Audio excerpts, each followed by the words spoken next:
السلام علیکم ملګرو افغانستان او د آیرلینډ چې کوم ټي 20 شروع کیږي دا غي وخت سره کوم په کوم ټیم باندې چې ون ډے میچونه شروع کېدل په هغه ټیم باندې شروع کیږي یو خسته یو بهترین ټیم باندې شروع کیږي دا ټیم سره کوم ډېر اوسګار او فارغه ټیم دی دا غي علاوه د افغانستان یو لوبغاړي سره کوم چې د افغانستان لپاره کوم یو لوبغاړي مهم دي او دا غي علاوه د میچ په کوم ګروم باندې د ګروم مکمل هیستوري سره کوم ویډیو سره تر اخره وګورئ ټول معلومات نه خبر شي او مخکې ملګرو سره ضرور شریک کړئ راځو ملګرو د هر څه مخکې د افغانستان د سکواډ طرف ته راشد خان په کپټنسي راشد خان کپټن دی راشد خان په خپل باندې یو بهترین لوبغاړی دی د هیڅ تعریف محتاج نه دی رحمان الله ګربز ابراهیم زدران محمد نبی ننګیال خروټه عظمت الله مرزه او صدیق قتل او اسحاق رحیمی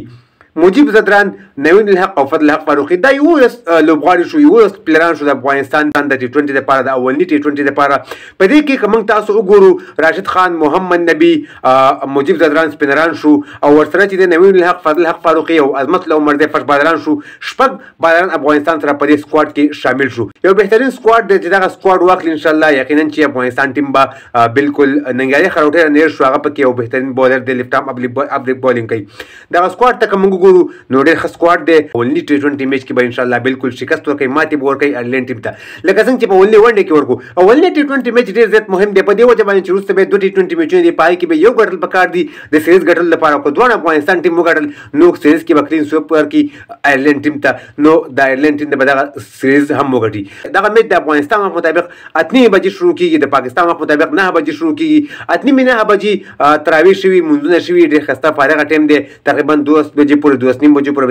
دغه میچ دوام لري میچ په شارجه کې ګروپ باندې کم ګروپ باندې چې د افغانستان او آیرلینډ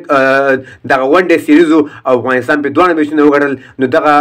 په دغه ګروپ باندې نو دغه ګروپ کې هیڅ مشکل نشته بالر سره کومه کې بیټسمن سره کومه کې افغانستان ټیم چې ولې بیټینګ وکړي تقریبا یوصل او یا یوصل اتیا سکور کې ان شاء الله افغانستان ټیم کولای شي چې آیرلینډ ته ماتې ورکړي ځکه چې افغانستان سره کم سپین بولینګ دی یو بهترین سپین بولینګ وسره ننګیالي خروټه محمد نبی